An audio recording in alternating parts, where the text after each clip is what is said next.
Hello, Dr. James Bogash, expert in health longevity, and we've got a very interesting study here, and a couple things to tease apart, but there's a couple really disturbing parts about this study, and it has everything to do with my most willy-nilly class of drugs, and that's omeprazole, the PPIs, and the H2 blockers, the things that stop stomach acid production. Because stomach acid is absolutely critical for healthy living. If you've got a bleeding ulcer, there's a different discussion to have, but everybody else who's put on acid blockers,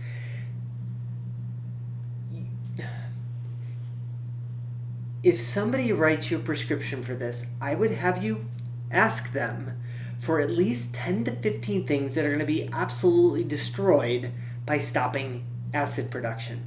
I would guess that the vast majority of doctors writing these prescriptions do not know how devastating these are for long-term health. But stomach acid plays a huge number of roles in overall health, not just in B12 and iron absorption, but also in killing things off so that we don't get infections in our gut.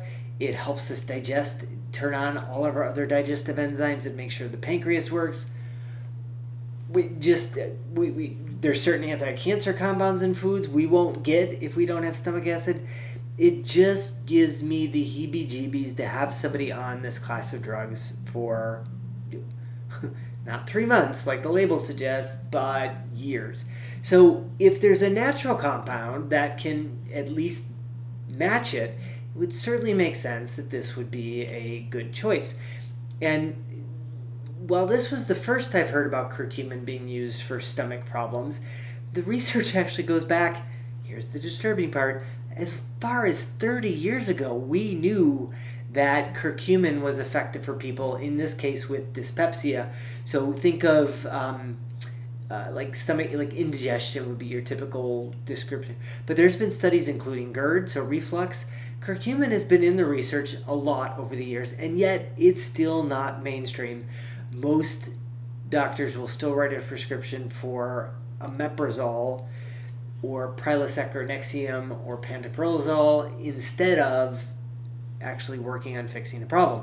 So this was a study of 151 people, and they compared curcumin and omeprazole as well as the combination of curcumin and omeprazole, and they found that the combination didn't do anything, but curcumin and omeprazole were pretty much neck and neck for improvements. So if we have a natural compound that doesn't destroy everything, and we have a drug that does destroy our ability to digest and do a lot of other things, it certainly makes sense that we would use the curcumin. As far as why it works, it may just be the anti-inflammatory component. It may be that it helps balance out the microbiome, especially in the gut. So H. pylori plays a big role in some of this, and so maybe we're just building up the other.